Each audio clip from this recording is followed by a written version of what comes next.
Dalam nama Bapa dan Putra dan Roh Kudus. Amin. Bapak, Ibu, dan saudara sekalian yang dikasihi dan mengasihi Tuhan, berkah dalam.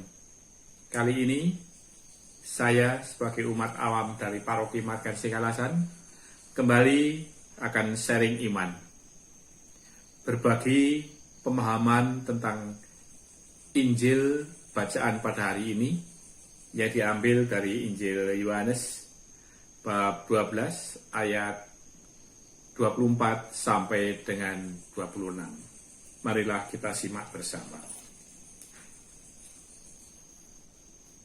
Aku berkata kepadamu, sesungguhnya jikalau biji gandum tidak jatuh ke dalam tanah dan mati, ia tetap satu biji saja. Tetapi jika ia mati, ia akan menghasilkan buah banyak. Barang siapa mencintai nyawanya, ia akan kehilangan nyawanya. Tetapi barang siapa tidak mencintai nyawanya di dunia ini, ia akan memeliharanya untuk hidup yang kekal. Barang siapa melayani aku, ia harus mengikut aku, dan di mana aku berada, di situ pun pelayanku akan berada. Barang siapa melayani aku, ia akan dihormati Bapa. Demikianlah sabda Tuhan. Syukur pada Allah. Bapak, Ibu, dan saudara sekalian yang dikasihi dan mengasihi Tuhan, bacaan Injil pada hari ini cukup singkat, hanya 3 ayat. Namun yang singkat ini cukup padat dan tidak mudah untuk memahaminya. Namun demikian, kami akan mencoba berbagi pemahaman, tentu saja menurut pemahaman saya yang terbatas ini, bahwa biji gandum itu jika tidak jatuh ke dalam tanah dan mati, ia tidak akan berbuah. Biji gandum mungkin di daerah Jawa ini khususnya, atau Indonesia pada umumnya, lebih mudah jika digambarkan dengan padi. Bulir padi itu, jika tidak dipetik untuk disemai, itu hanya tetap menjadi sebuah bulir padi, dan nanti menjadi butir beras, dan nanti juga akan menjadi satu bulir nasi saja.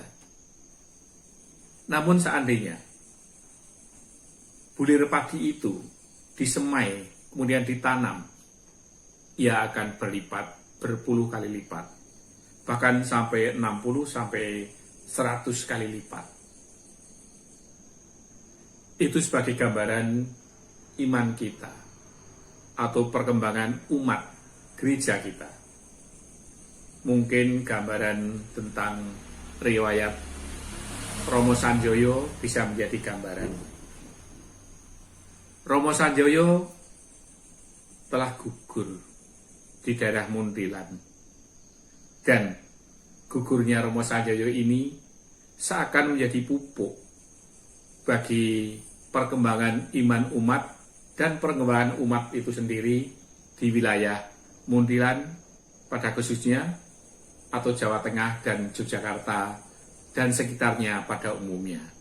Dalam kenyataannya di daerah ini, perkembangan iman menjadi subur.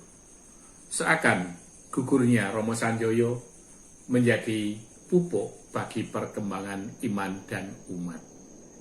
Karena Romo Sanjoyo sendiri rela untuk mati, untuk gugur, karena rela menjadi pelayan Tuhan Yesus Kristus. Oleh karena itu, karena Romo Sanjoyo tidak mempertahankan hidup dan kehidupannya, pasti dia akan mendapatkannya di alam baka di sana.